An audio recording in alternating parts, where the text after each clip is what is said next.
우리가 여기 지금 라스베가스에 살고 있는데 또 라스베가스에 방문해 오신 분도 계시죠. 제가 방문자에게 늘 말씀드리는 게 있습니다. 이 라스베가스에서 가장 필요한 것은 바로 물입니다. 물을 잘 마셔야 돼요. 왜냐하면 이곳이 건조하기 때문에 그래요. 그런데 혹시 여러분 라스베가스라는 뜻이 무슨 뜻인, 그 이름의 뜻이 무슨 뜻인지 아세요? 이름이 라스베가스 하니까 이게 약간 스페니쉬 같죠? 맞습니다. 근데 이 뜻이 무슨 뜻이냐면 이 라스베가스를 영어로 번역하면 meadows, 그러니까 green pasture 이런 뜻이에요. 그러니까 풀밭, 우리를 따지면 풀밭이라는 것 뜻입니다. 우리가 지금 풀밭에 살고 있는 거예요. 근데 보면 풀밭 같지 않죠. 사막이고 황량한데 왜 이름을 라스베가스라고 지었을까요? 그것은 19세기 초반에 멕시코에서부터 LA로 갔던 그 상인들이 이 지역을 지나가면서 이 지역에 왔더니 물도 있고 풀도 있는 것을 발견했습니다. 사막 한가운데 물도 있고 풀도 있으니까 여기서는 참된 쉼을 쉴 수 있겠구나 라고 생각해서 이 이름을 라스베가스라고 했대요. 그런데 이곳에 사람들이 많이 이주하다 보니까 이곳에 물이 없어졌어요. 그래서 이 땅이 황량하게 된 것입니다. 그런데 오늘 성경에 보니까 이 푸른 풀밭이 나오는데 보면 이 푸른 풀밭이 영어로 뭐라고 번역되어 있어요? Green pasture 아니면 meadows 이렇게 번역되어 있죠. 즉 시편 23편에 나오는 푸른 초장은 바로 라스베가스입니다. 근데 이 라스베가스가 물을 잃어버렸어요. 그래서 많은 사람들이 이 땅에 살면서 그게 건조하게 살아가게 됩니다. 그래서 물을 자주 마시고 많이 마셔야 합니다. 근데 가끔 저희 아이들한테 학교 갈 때 물통에 물을 가득 채워서 보내면 가끔 보면 물이 그대로 돌아오는 것을 볼 수 있습니다. 저희는 이제 건강을 위해서 물을 많이 마시라라고 이야기하는데 아이들이 마시지 않았어요. 그러면 반드시 몸에 문제가 생깁니다. 근데 물은 곁에 있는데 물을 마시지 않아요. 그러면 그 삶이 건조해지는 것입니다. 오늘 라스베가스, 우리 사는 도시에 대해서도 얘기했는데 이 도시에도 물이 없으니까 황량해지고 건조해지는 것입니다. 근데 실제로 그것 외에도 이 땅에 살면서 우리가 실제로 우리 삶에 갈증을 느끼는 경우가 너무나도 많이 있어요. 물병이 있지만 목이 마르는 것처럼 이 땅에 말씀이 있고 예배가 있지만 우리 마음과 영혼이 메마르기도 합니다. 이 땅이 화려한 도시고 풍요로운 것이 많이 있어 보여도 여전히 우리 삶에 갈급함이 있다라는 뜻이에요. 왜 그럴까요? 그 이유는 우리가 우리 삶의 갈증을, 목마름을 어떻게 채우는지 잘 모르기 때문에 그렇습니다. 오늘 본문은 아주 유명한 성경 본문입니다. 시편 23편은 아마 주기도문을 빼고 사람들이 가장 많이 외우는 그러한 구절일 것입니다. 그리고 사람들에게 많은 사랑을 받아요. 왜냐하면 푸른 초장부터 시작해서 사망의 음침한 골짜기까지 우리 인생을 대변하고 있지만 그 가운데 하나님께서 늘 함께 하셔서 은혜를 베푸신다는 것을 보여주고 있기 때문에 그렇습니다. 오늘 본문을 보니까 이 시편 저자인 다윗이 나는 이 삶을 만족합니다. 나의 인생을 만족을 누립니다. 라고 고백하고 있어요. 그리고 그 안에 그 비결에 대해서 소개하고 있습니다. 그 비결은 무엇인가 하면 우리의 진짜 만족은 목자 대신 예수님 안에 있을 때다라는 것을 보여주고 있거든요. 그렇다면 오늘 본문을 통하여서 예수님 안에서 우리가 무엇을 우리 삶에 채워야 할지 이 시간을 통하여서 함께 살펴보기를 원합니다. 첫 번째, 예수님은 우리 삶에 만족을 주십니다. 다윗의 첫 번째 고백을 1절을 통해서 보도록 하겠습니다. 여호와는 나의 목자시니 내게 부족함이 없으리로다. 다윗의 첫째 고백입니다. 내 인생에 부족함이 없다라고 이야기하고 있는 거예요. 여러분, 이 이야기를 들으면 부럽습니까? 안 부러워요? 저는 엄청 부럽습니다. 부족함이 없는 인생은 도대체 무엇일까? 부러워요. 엄청 듣기 좋은 그런 이야기죠. 우리가 흔히 예수님 믿으면 만사 형통한다고 하는데 그런 뜻인가? 너무나도 우리가 이 얘기를 들으면 부럽죠. 그런데 이 다윗이 내 인생에 부족함이 없다라고 지금 고백한 시점이 언제인지 한번 생각해 봤으면 좋겠습니다. 그래야 이 부족함이 없다라는 온전한 의미를 알 수 있기 때문에 그래요. 다윗이 골리앗을 이긴 다음에 나는 내 삶에 부족함이 없다라고 고백한 것일까요? 아니면 그가 사울의 딸인 미갈이랑 결혼한 이후에 그 다음에 내 인생에 부족함이 없다라고 고백했을까요? 아니면 이 다윗이 자신이 왕위에 올라가고 풍요로운 것들을 얻고 큰 제국을 만들었을 때 나는 내 인생에 부족함이 없다라고 이야기했을까요? 모두 다 아닙니다. 다윗이 지금 이 고백을 한 것은 다윗의 말년에 자신의 인생을 돌아보면서 이와 같이 고백한 거예요. 그럼 진짜 다윗 인생은 부족함이 없었을까요? 다윗은 어렸을 때 그 아버지로부터 사실은 인정받지 못한 삶이었어요. 우리가 기억하죠. 사무엘이 와서 다윗의 그 2세 가문에 와서 왕을 선정하려고 할 때 그 앞에 형들은 다 사무엘 앞에 있었지만 막내 다윗은 밖에 가서 양을 치고 있었어요. 이것은 쉽게 이해되지 않습니다. 제가 내 아이의 아버지잖아요. 첫째, 둘째, 셋째, 넷째 제가 똑같이 사랑하지만 막내는 그 막내 프리빌리지가 있어요. 너무 귀여워요. 그런데 걔를 밖에 보내가지고 혼자 양을 치게 한다. 이거는 말이 되지 않는 것입니다. 다윗은 그러한 소외받은 인생을 살았던 사람입니다. 거기서 그쳤어요? 다윗이 조금 인기가 있자 사울 왕이 다윗을 죽이려고 했잖아요. 시기 질투에 의해서 고난과 고통을 당해서 십몇 년 동안 도망자 생활을 살았던 사람입니다. 근데 이 사람이 부족함이 없다라고 지금 이야기하고 있어요. 거기서 그의 삶이 멈춘 게 아니죠. 아들들끼리 서로 다투고 그래서 아들들끼리 서로 죽이는 그런 상황이 펼쳐졌습니다. 생각해 보세요. 자기 자식들이 싸우고 죽인 거예요, 서로. 그뿐만 아니라 자기 아들이 왕이 되겠다고 자기를 쫓아냈습니다. 죽이려 했어요. 그런데 그의 인생이 부족함이 없다라고 지금 고백하고 있습니다. 왜 그와 같이 이야기했을까요? 다윗이 치매에 걸려서 그 어려운 것들을 다 잊어버렸을까요? 그렇지 않아요. 다윗은 그의 인생에 대해서 그렇게 이야기하지 않습니다. 4절 상반부 보도록 하겠습니다. 내가 사망의 음침한 골짜기로 다닐지라도. 다윗은 지금 고백했어요. 사실은 나의 삶이 이와 같이 괴로운 곳도 있었다는 거예요. 사망의 음침한 골짜기를 다니는 것처럼 괴로울 때도 분명히 있었다라고 이야기하고 있는 것입니다. 그럼에도 나는 내 인생에 부족함이 없다라고 지금 다윗은 이야기한 거예요. 그 비결이 무엇일까요?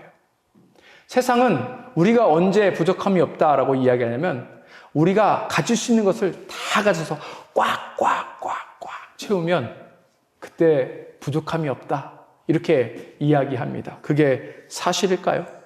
우리가 세상 것을 차고 넘치게 가지고 있다고 그로 인해서 우리 삶에 만족을 누릴 수 있습니까? 그래요? 세상의 명예, 인기, 돈 이런 게 우리의 삶을 만족시킬 수 있다라고 생각하십니까?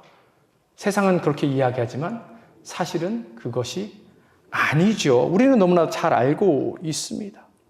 그렇다면 이 다윗이 나는 부족함이 없습니다 라고 이야기하는 그 의미는 무엇인가 하면 이 다윗은 목자 되신 하나님과 함께 하였기 때문에 그의 인생의 결핍 속에서 날마다 만족을 누리며 나아갈 수 있었습니다 라고 고백하고 있는 거예요. 이것이 중요한 것입니다. 목자 되신 주님과 날마다 동행하는 은혜, 그 하나님이 늘 우리 곁에 임재하는 거예요. 그것으로 인해서 얻는 그 만족은 세상의 것으로 채울 수 없는 만족이고 그럴 때 비로소 우리 영혼이 만족을 얻으며 나아갈 수 있다는 것을 지금 다윗이 이야기해 주고 있는 것입니다. 그러니 사랑하는 성도 여러분, 우리가 해야 될 것은 무엇인가 하면 사실은 우리가 우리 안에 결핍이 있습니다. 우리 삶이 부족이 있습니다. 라고 정직하게 하나님 앞에 내어놓고 그 하나님 안에서 이 모든 것을 찾아가는 것입니다. 우리에게 이 모든 것들을 행하실 수 있는 예수님 앞에 나아가서 우리가 만족을 얻으며 나아가야 하는 거예요. 다시 1절을 보면 여기 아주 중요한 그 스테이트먼트가 있는데 뭐라고 이야기하냐면 다윗이 여호와는 뭐래요? 나의 목자래요. 누구의 목자입니까? 나의 목자예요. 너의 목자가 아니고 나의 목자입니다. 목사님의 목자가 아니에요. 우리 각 개인의 목자라는 것입니다. 이거는 인격적인 관계를 상징하는 것인데 여기 목자는 사실은 왕을 의미하는 것입니다. 목자는 왕의 역할을 하는 거예요. 그래서 그 백성들을 보호하고 지키고 가장 좋은 것을 베풀며 나아가는 것입니다. 이 왕 대신 주님이 나의 목자가 될 때 비로소 그 주님께서 우리에게 이 모든 것들을 더하여 주실 것이에요. 우리를 돌보실 것입니다. 우리를 다스려 주실 거예요. 그 안에서 우리가 만족을 누리며 나아가야 할 것입니다. 사랑하는 성도 여러분, 여러분 삶에 결핍이 있습니까? 부족함이 있습니까? 어디서 채우실 거예요? 무엇으로 채우실 거예요? 예수님은 우리에게 또 하나 약속해 주십니다. 요한복음 10장 10절입니다. 도둑이 오는 것은 도둑질하고 죽이고 멸망시키려는 것뿐이요 내가 온 것은 양으로 생명을 얻게 하고 더 풍성히 얻게 하려 하는 것이라. 예수님 안에 생명이 있습니다. 예수님 안에 위로가 있습니다. 예수님 안에 만족이 있습니다. 우리가 예수님 안에 들어간다면 상상 그 이상의 것을 우리가 누리며 나아갈 수 있는 거예요. 그러니 우리가 해야 될 것은 뭐예요?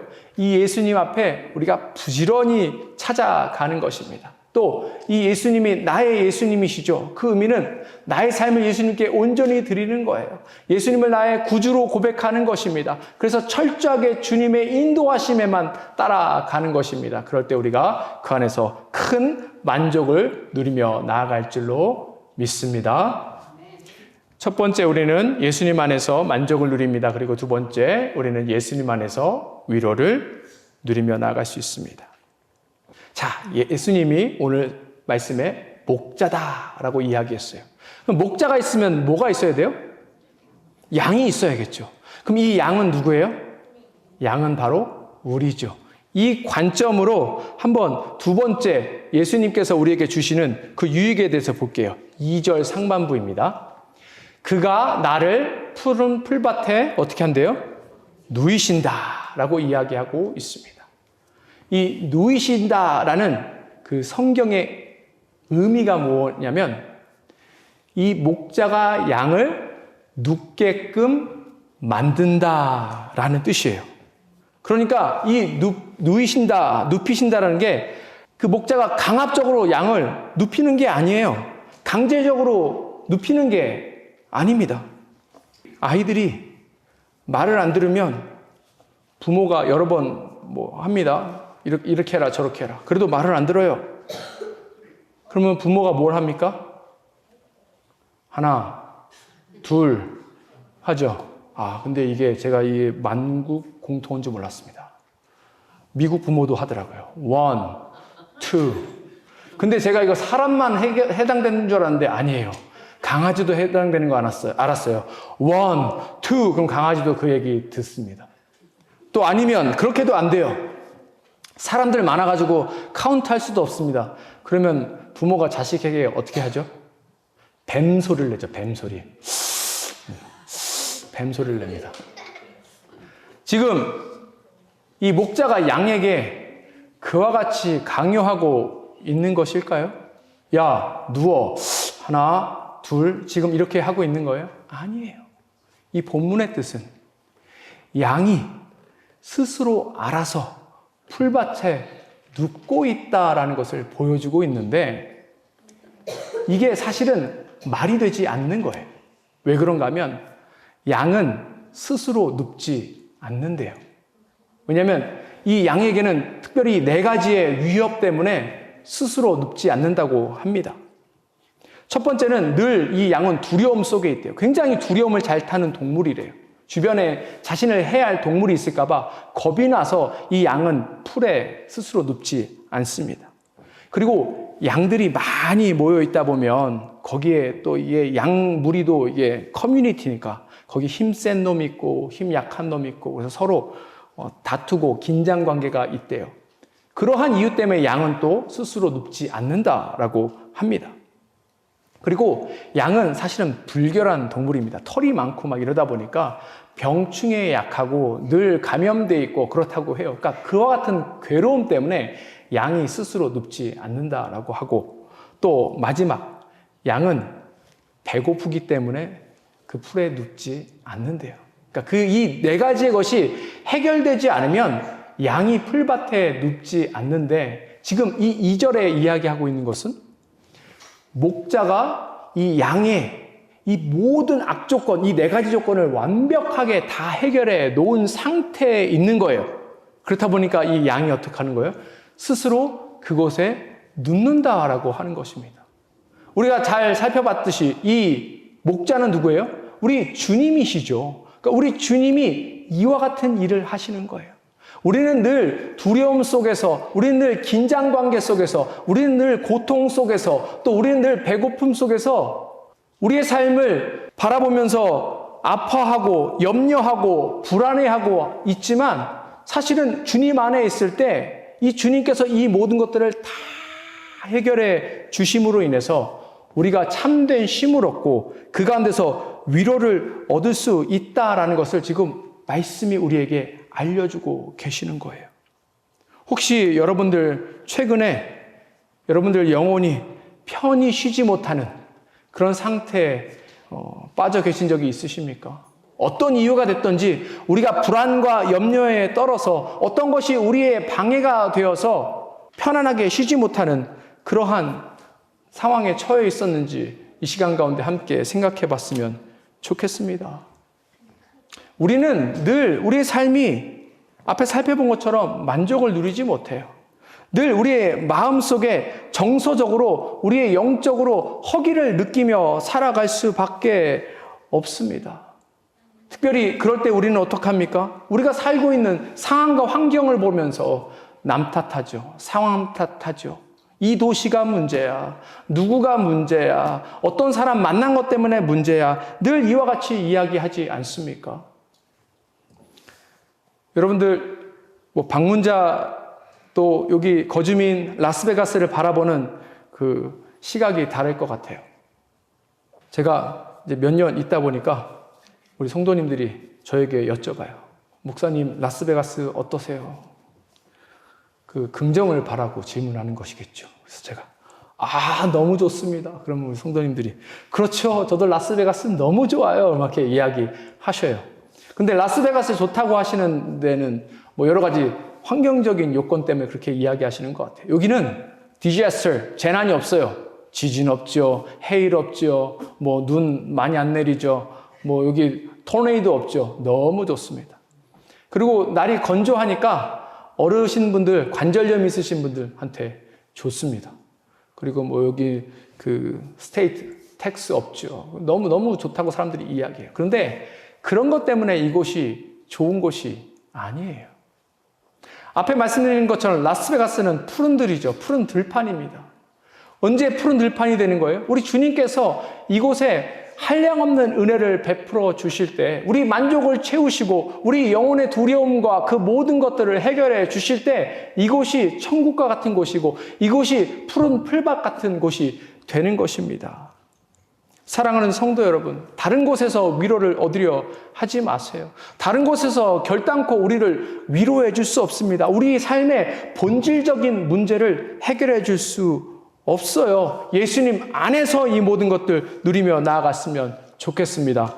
마태복음 11장 28절 보겠습니다. 수고하고 무거운 짐진 자들아 다 내게로 오라. 내가 너희를 쉬게 하리라. 누가 주님 앞에 갈 수 있는 거예요? 부자가 갈 수 있습니까? 성공한 사람이 갈 수 있습니까? 신앙생활 잘하는 사람만 갈 수 있습니까? 뭔가 삶에 업적 있는 사람이 갈 수 있습니까? 은사 많은 사람이 갈 수 있습니까? 봉사 많이 하는 사람이 갈 수 있습니까? 아니죠. 누구 보고 지금 뭐라고 이야기하세요? 수고하고 무거운 짐진 자들이, 괴로움과 고통에 머물러 있는 사람들, 누구의 도움 없이는 결단코 살아갈 수 없는 사람들, 마음의 쉼과 평안을 누리지 못하고 늘 불안과 염려에 빠져 있는 사람들, 이 모든 사람들 주님 앞에 나아갈 때에 우리가 기대하지 못하는 상상 그 이상의 것을 우리가 누리며 나아갈 줄 믿습니다. 이곳에서 진정한 안식과 쉼을 얻고 위로를 얻으며 나가는 우리 모두가 되었으면 좋겠습니다. 첫 번째, 예수님 안에서 예수님 우리 삶에 만족을 주십니다. 두 번째, 예수님 우리에게 위로를 주십니다. 그리고 마지막으로 예수님 우리에게 생명을 주십니다. 2절 후반부에 마지막으로 우리에게 예수님께서 주시는 유익이 있어요. 한번 보겠습니다. 쉴 만한 물가로 인도하시는 도다. 물가로 목자가 양들을 어떻게 해요? 인도한대요. 이끌고 간다라는 뜻입니다.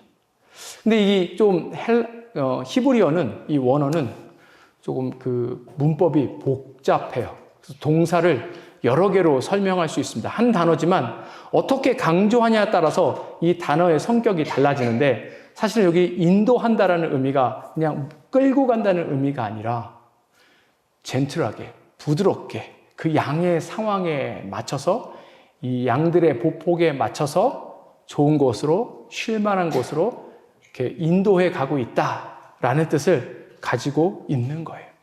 근데 특별히 어디로 인도하느냐? 어디로 인도한대요? 물가로 인도해요. 근데 이 물이 굉장히 중요합니다. 양에게 물이 중요해요. 우리에게도 물이 중요한 것만큼 양에게도 물이 중요합니다. 근데 여기 보면 쉴만한 물가라고 쓰여 있어요. 그 영어 성경에 보니까 뭐라고 쓰여 있습니까? Quiet water. 어떤 거는 still water 이렇게 쓰여 있습니다. 근데 왜 그렇게 이야기하냐면 앞에 말씀드린 것처럼 이 양이 겁이 많아서 흐르는 물에서는 물을 못 마신대요. 물이 움직이면 무서워서 거기에 못 간다고 합니다. 그러니까 목자가 그 흐르는 물에서도 깨끗한 그 물을 양에게 주기 위해서 물이 흐르지 않게 어떤 장치를 마련했다는 그런 뜻이에요.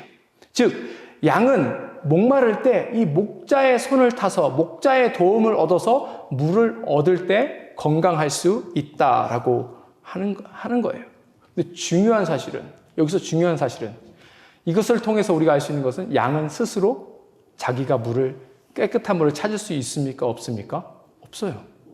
양은 깨끗한 물을 찾을 수 있는 방법이 없습니다. 그래서 만약에 제대로 된 목자가 없다, 성경에 얘기하는 삭군이 있다, 그러면 양은 어떻게 하냐면 목마르니까 어떤 물을 마실까요? 아무 물이나 마셔요. 오염된 물을 마십니다.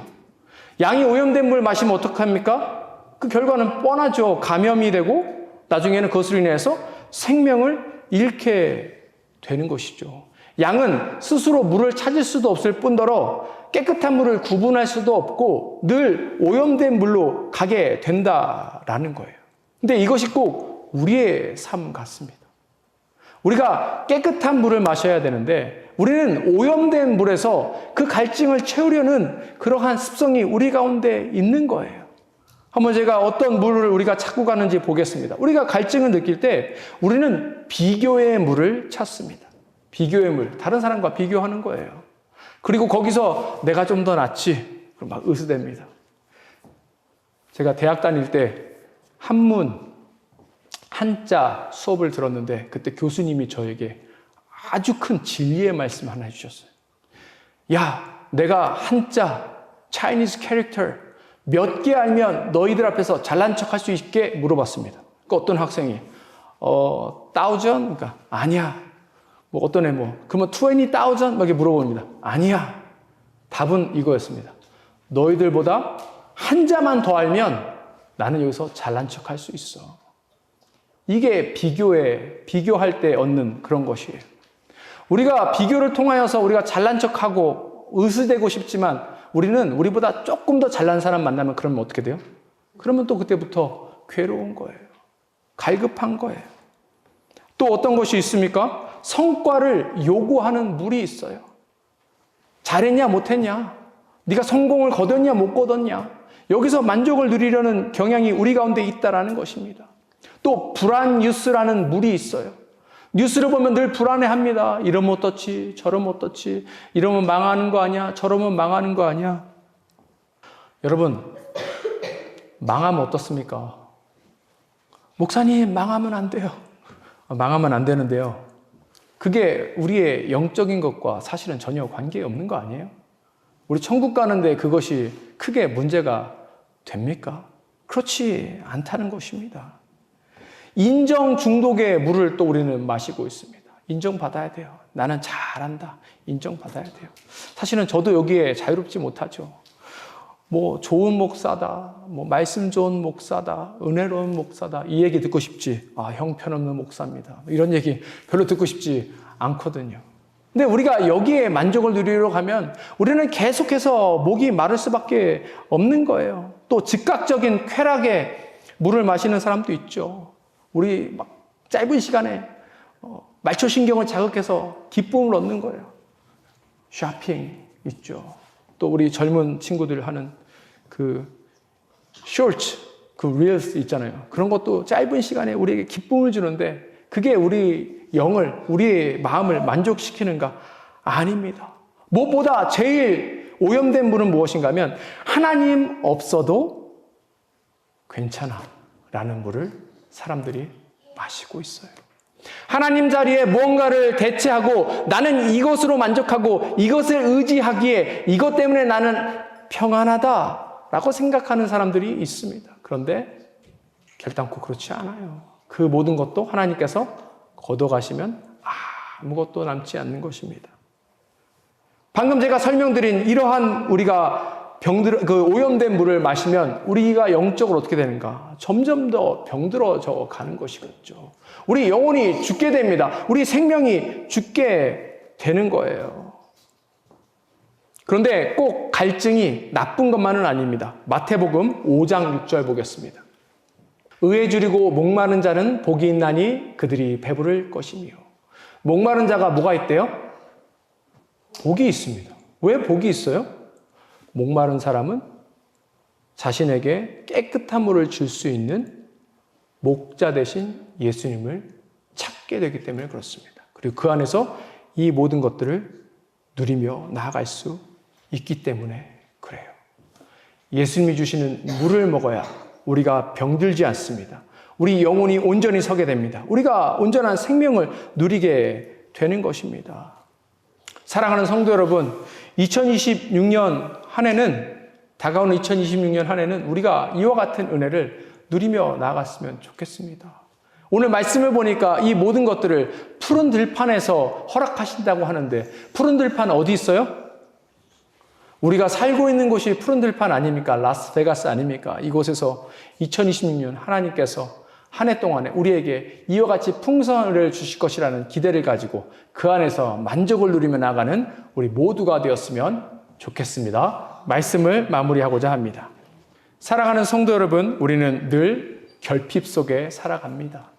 우리가 세상을 살다 보면 자연스럽게 이것을 맞이할 수밖에 없는 현실이기 때문에 그렇죠. 그래서 사람들은 저마다의 방법으로 이와 같은 갈증과 결핍을 채우려고 하는데, 세상이 주는 것은, 또 세상이 약속하는 것은 결코 우리에게 진정한 만족을 주지 못한다는 사실을 이 시간 기억했으면 좋겠습니다. 우리 안에 많은 물들이 있어요. 정보의 물, 비교의 물, 성취의 물, 인정의 물들, 마실 물들은 많지만 그 물들은 사실은 마실수록 우리 마음이 더 메마라지고 정서는 더 지치고 영혼은 더 공허해진다라는 사실을 기억했으면 좋겠습니다. 성경은 한 번도 물이 많다고 풀이 무성하다고 해서 우리가 필요한 것을 얻을 수 있다고 말하지 않습니다. 오늘 다윗이 고백한 것처럼 우리가 부족하지 않는 이유는 환경 때문도 아니고 조건 때문도 아니고 바로 우리 목자이신 예수님 때문이라는 사실을 기억했으면 좋겠습니다. 그래서 우리가 목자 되신 예수님 앞에 온전히 서 나아갔으면 좋겠습니다. 세상이 주는 것으로 채워지지 않지만 예수님 안에서는 충분하기 때문에 그렇습니다. 그곳이 우리의 푸른들이고 그곳에 설 때 우리는 상상 이상의 삶을 경험하게 될 것입니다. 이 시간 함께 기도하겠습니다.